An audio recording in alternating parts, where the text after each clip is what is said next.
estaremos apresentando a partir de agora uma pregação da Palavra de Deus com o evangelista José de Souza, com o tema O Anticristo. A paz do Senhor, povo de Deus, a paz do Senhor, pastor Roberto Medrado, tudo bem, meu irmão? Quero trazer aqui uma reflexão da Palavra de Deus para os nossos corações. Ontem essa palavra caiu no meu coração e ver essa palavra na madrugada de terça-feira, de segunda para terça, e hoje eu senti o desejo de falar dessa palavra, de trazer uma reflexão, pastor Roberto, para o povo de Deus, né? Quem vos fala é o teu irmão em Cristo, o evangelista José de Souza, aqui da IPFD de Goiânia, né? E nessa hora eu quero falar de um tema muito polêmico, muito perigoso e uma polêmica muito forte, e que há de se levantar nos últimos dias, no final dos tempos. Essa fera vai se levantar para dominar o mundo e dominar muitos cristãos, né? Então eu estou falando do anticristo. É um texto que está na Bíblia e a Bíblia fala claramente do anticristo e dos anticristos. Então vamos ler a palavra de Deus lá na primeira epístola de João, no capítulo de número 2, no versículo de número 18, diz a palavra de Deus assim, ó. Aqui é o apóstolo João escrevendo: Filhinhos, é já a última hora. E como ouvisto que vem o anticristo, também agora muitos se têm feito anticristos, por onde conhecemos que é já a última hora. Olha bem o texto que diz, filhinhos, é já a última hora. E como ouviste que vem o anticristo, né? Também agora muitos se têm feito anticristos. A primeira referência fala de um personagem. Na segunda referência fala em muitos personagens, muitos anticristos. O que significa a palavra anticristo? O que é isso?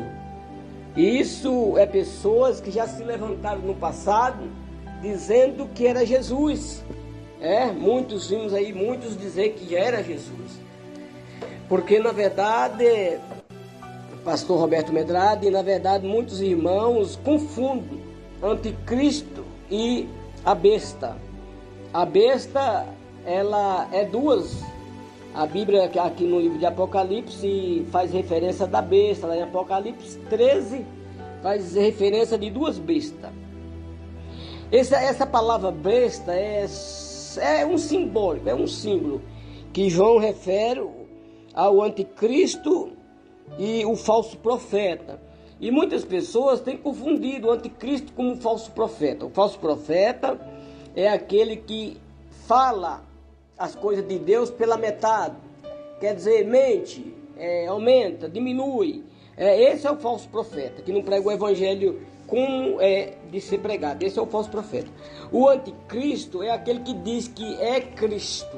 Ele veio e diz que é Cristo. E desde do tempo de João, isto cerca de 2000 anos atrás, um pouco a mais, quem sabe, ou um pouco a menos, João já falava isso, dos anticristos, que estava naquele tempo já, Então, e João já fala, sabemos que já é a última hora, entendeu? João está dizendo para a igreja, escreve essa carta aqui, é uma carta de João, que João escreve, quem sabe uma epístola universal, e João fala que os anticristos, fala do anticristo e dos anticristos, entendeu? Então João diz que já é a última hora. Naquele tempo, cerca de 2000 anos atrás, João já tratava isso como 2000 anos, como ele já estava no meio de nós há 2000 anos atrás. Imagina hoje, né, meus irmãos, o tanto que a ciência evoluiu, o tanto que as coisas evoluiu. Se você voltar 3 versículos atrás, nós vamos ver, vão dizendo assim: não ameis o mundo, e nem o que no mundo há. Se alguém ama o mundo, o amor do Pai não está nele. Porque tudo que há no mundo, a concupiscência da carne e a concupiscência dos olhos e a soberba da vida, não é do Pai, mas do mundo. E o mundo passa, e as suas concupiscências. Mas aquele que faz a vontade de Deus permanece para sempre. O mundo, a palavra mundo, no grego, se refere ao cosmos. Frequentemente se refere ao vasto sistema de vida desta fomentada por Satanás e existente a parte de Deus. Ele diz que é Deus, mas não é nada de Deus. Consiste não somente nos prazeres, obviamente, maligno, imorais, pecaminosos do mundo, mas também se refere ao espírito da rebelião que nele age contra Deus e de resistência ou indiferença a ele e a sua revelação. Isso representa a era de Satanás. Emprega as suas ideias mundanas de imoralidade, das filosofia, psicologia, desejo, governo, cultura, educação, ciência, arte, medicina, música, sistema econômico, diversão, comunicação de massa, esporte, agricultura e etc., para opor-se a Deus e à sua palavra e aos seus padrões de retidão. Então, meus irmãos, o que Satanás quer é que nós entra nesse meio, nesse sistema maligno, para ser corrompido juntamente com ele. E ele usa, Satanás usa diversas, como que eu posso falar?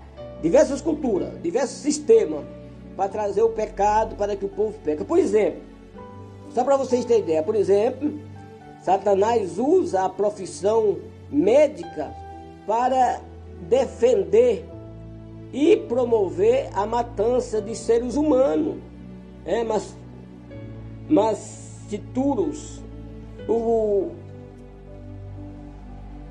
a educação também ele usa muito para ensinar mentira.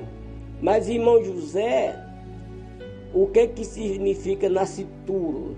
Nascituro, irmão, está falando que a medicina ela é orientada para trazer matança, quer dizer, matança aos humanos, nascituros. Nascituro é aquela pessoa que ainda vai nascer, que foi formada no ventre da mãe e está ali em gestação. O nascituro significa um indivíduo que já foi concebido, mas ainda não nasceu. Ou seja, um feto. Quer dizer, é um termo jurídico usado para referir-se a essa pessoa em desenvolvimento. O termo vem do latim, nasciturus, que significa aquele que há de nascer. Por exemplo, a mãe está grávida e ela não quer aquela criança. O que é que ela faz? Ela aborta a criança, bebe remédio, bebe veneno para matar a criança, Então, Satanás usa a medicina nessa área, principalmente nessa área, para matar os seus fetos das mães que não querem os seus filhos.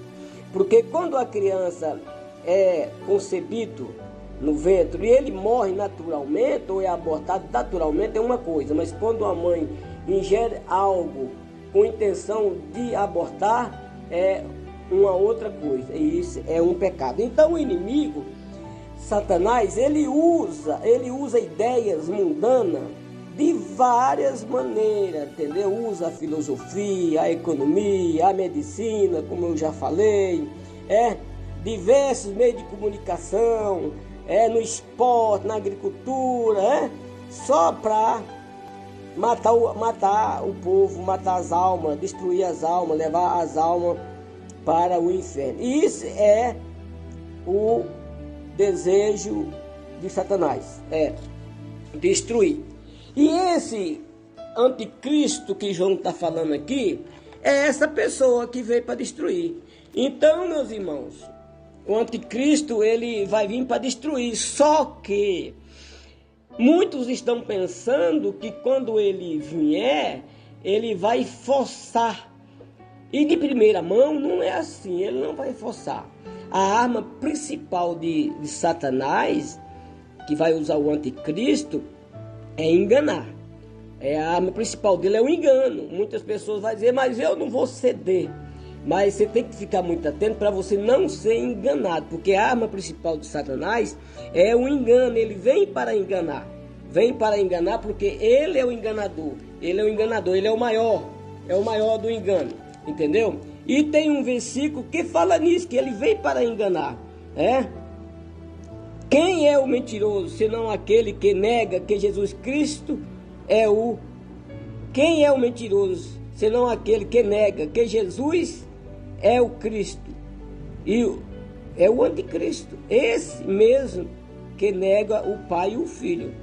Então, meus irmãos, o anticristo, ele veio dizendo que ele é o Cristo e vai enganar muitos, e muitos, e muitos. E como ele vai enganar?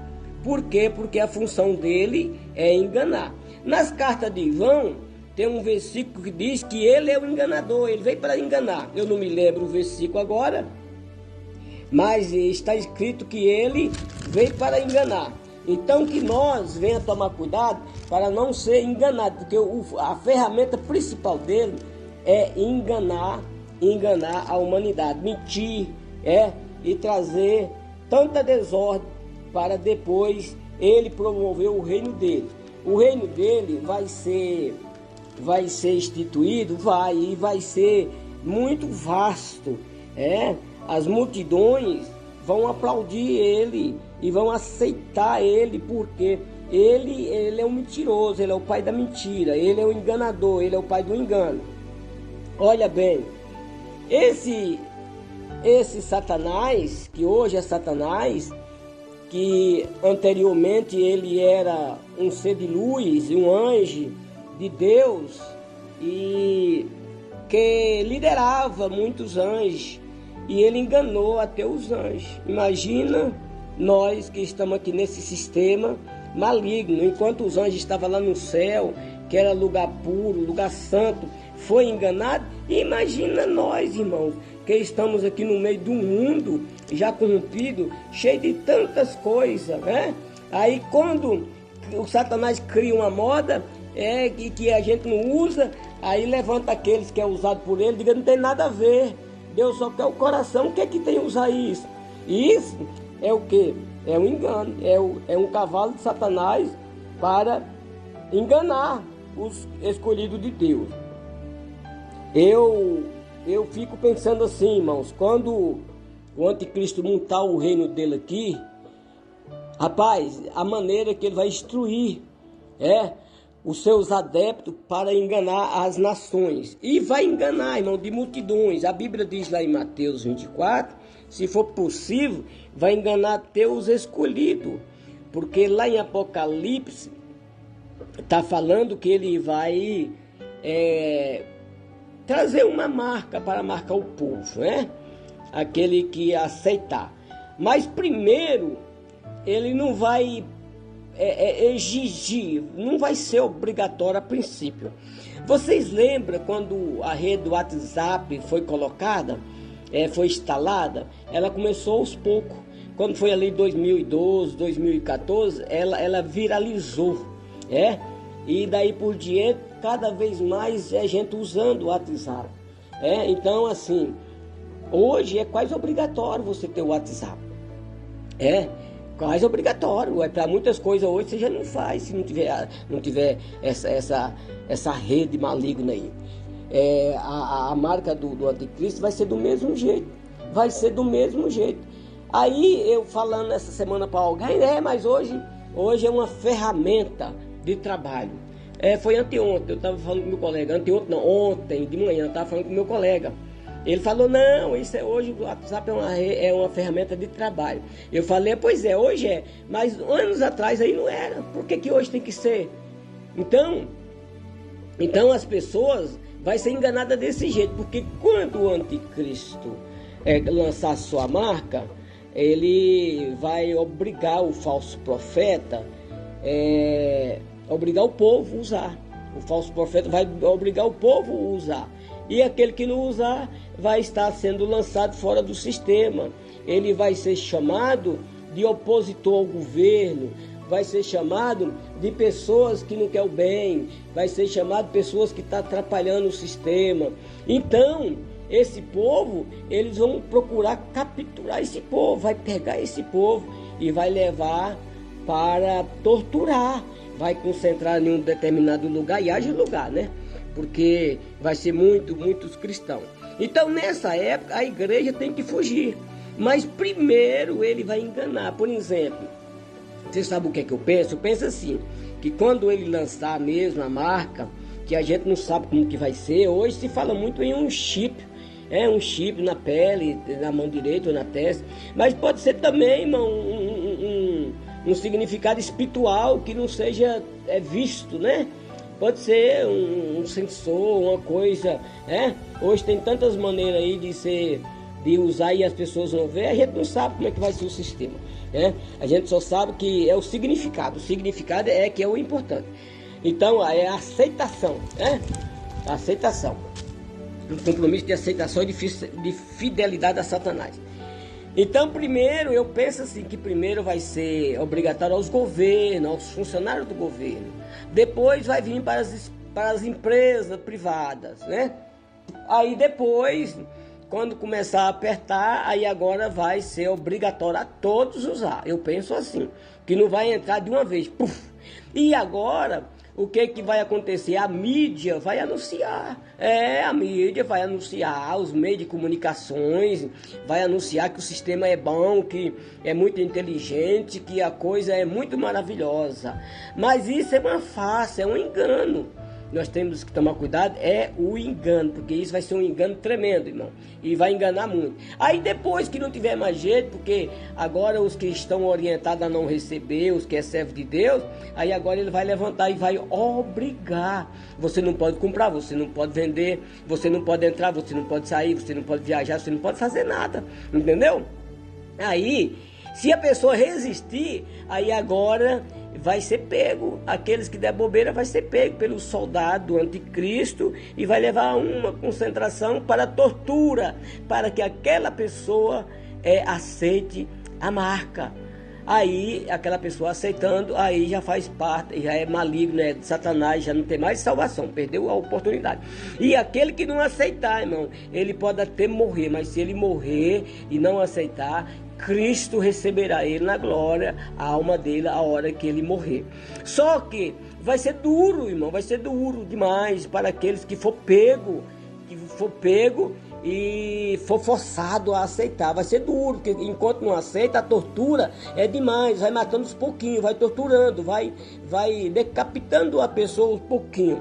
Quem sabe arranca um dedo, arranca uma unha, corta a orelha, quem sabe, Vai torturando, vai colocando pressão e tortura mesmo.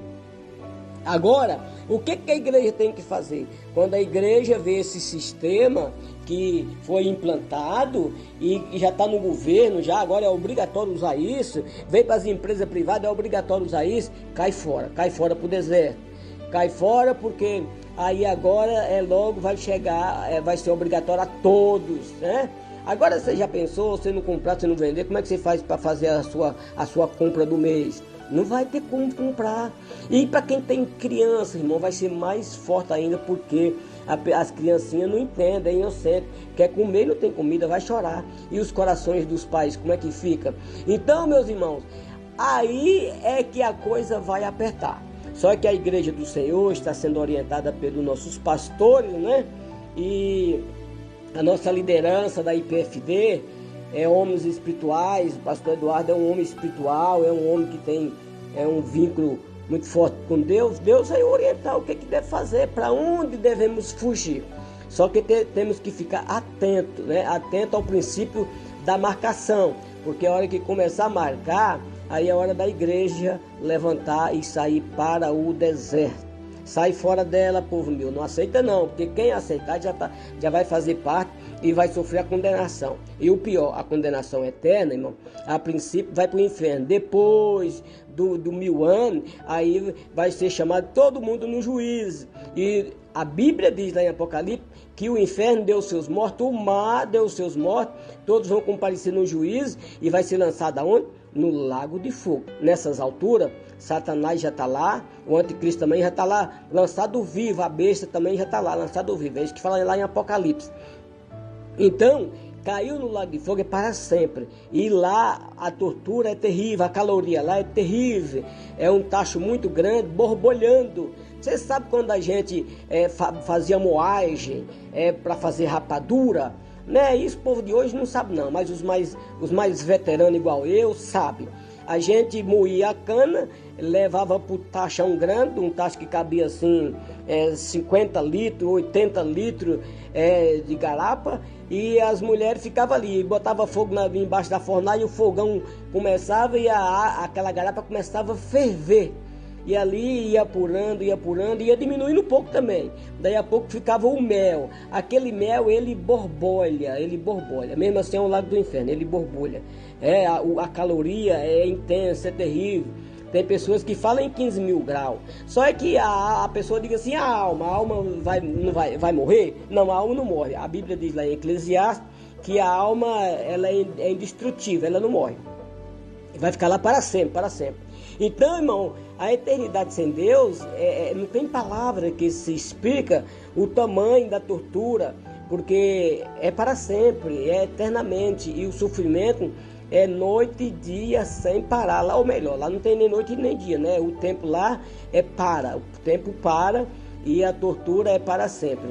E aqueles que aceitar essa dor aqui por um momento, ele morre na presença de Deus, ele vai ser salvo, e no céu lá vai ter vida e vida com abundância. É alegria, é prazer, é a presença de Deus. A Bíblia fala em Jerusalém com 2.200 km de comprimento, 2.200 km de largura e 2.200 km de altura. O que é a Nova Jerusalém? A Nova Jerusalém é uma cidade, né? Vamos dizer, a Nova Jerusalém tem a extensão da metade do Brasil. O Brasil tem 8 mil e poucos km quadrados. A Jerusalém vai ter 4 mil e poucos km quadrados.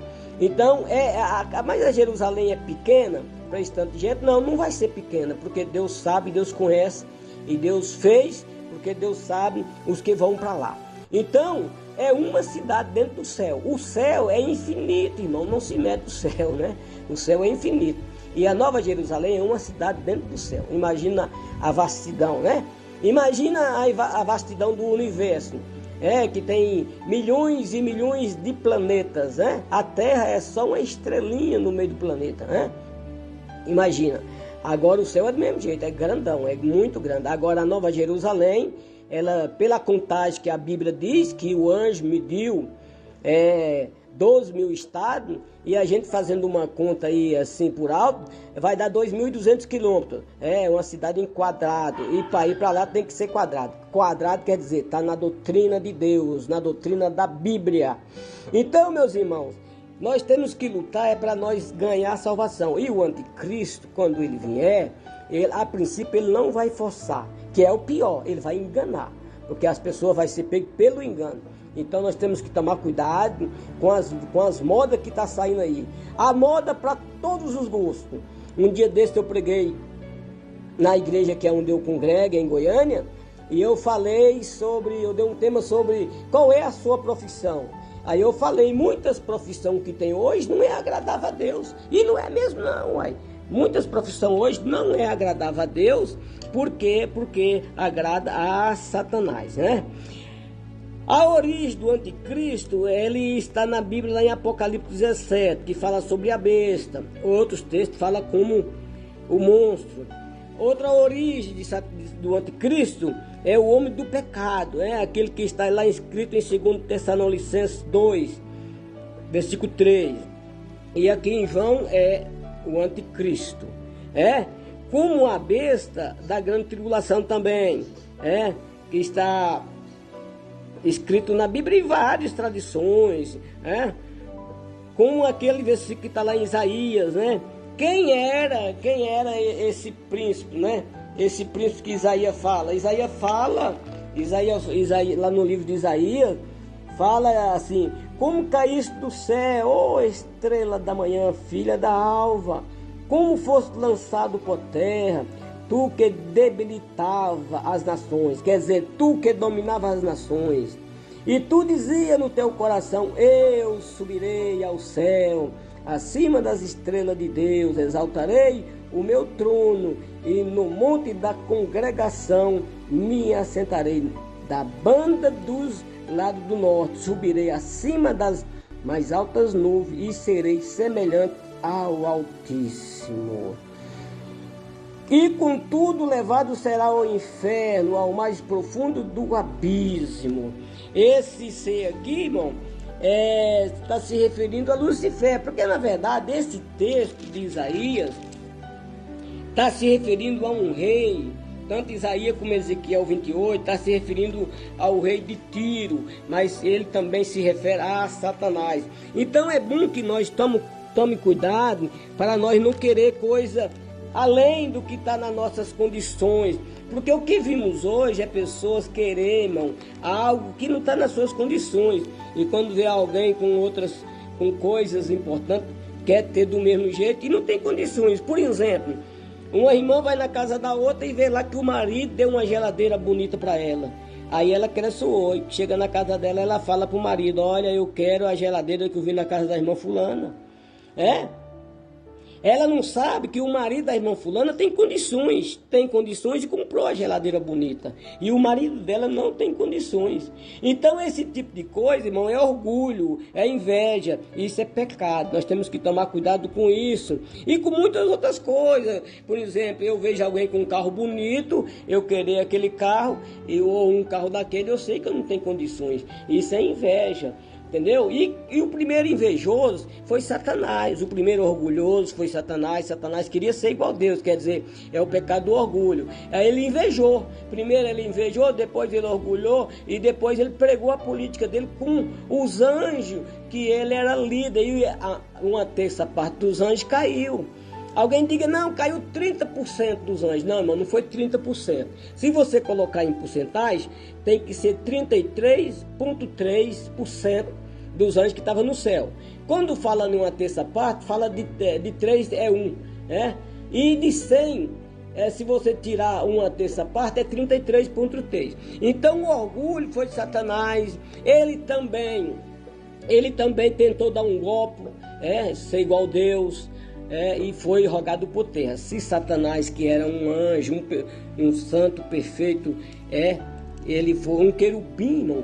A Bíblia diz querubim protetor, ungido para proteger. Se ele foi lançado por terra, imagina nós, irmãos, que somos só um grãozinho de areia nessa terra. Então, meus irmãos, nós temos que ficar atento para nós não ser pego no engano de Satanás e não deixar o orgulho entrar no coração, não deixar a inveja, a contenda, o ódio, e muitas outras coisas que não agradam a Deus. Então, meus irmãos, essa é a palavra que Deus colocou no meu coração.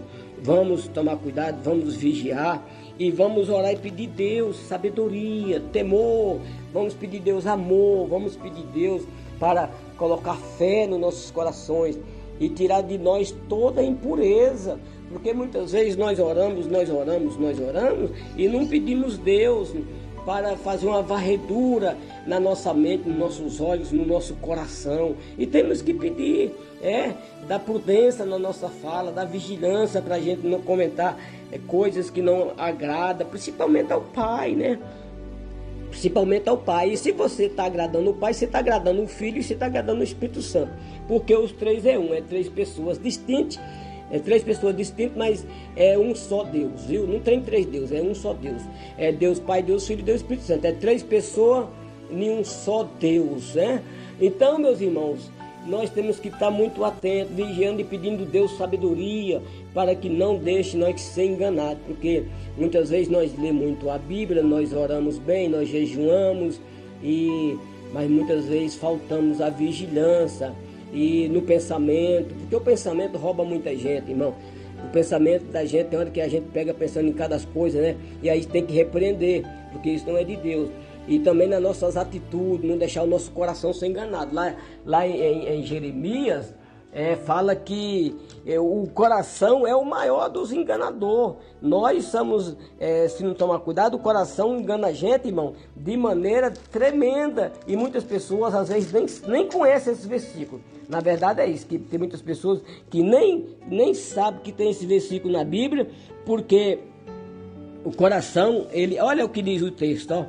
Lá em Jeremias 17, versículo 9.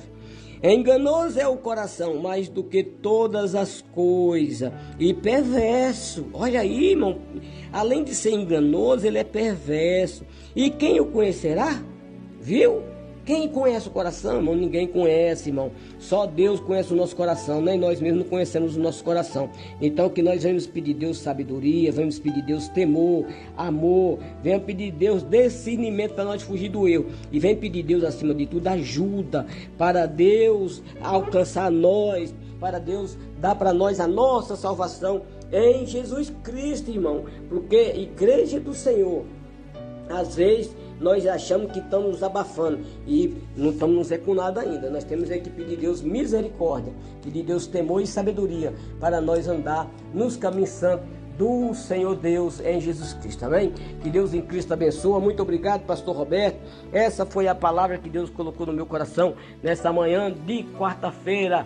Oh, aleluia! Hoje é 21 do mês 5, mês de maio de 2025. Muito obrigado, pastor Roberto. Muito obrigado a todos que vai ouvir e que Deus fala aos vossos corações. Em nome de Jesus Cristo, eu agradeço pela oportunidade. Quem vos despede é teu irmão em Cristo, evangelista José de Souza, de Goiânia, Goiás, Brasil. Obrigado, Jesus, por mais uma oportunidade. Glória a Deus.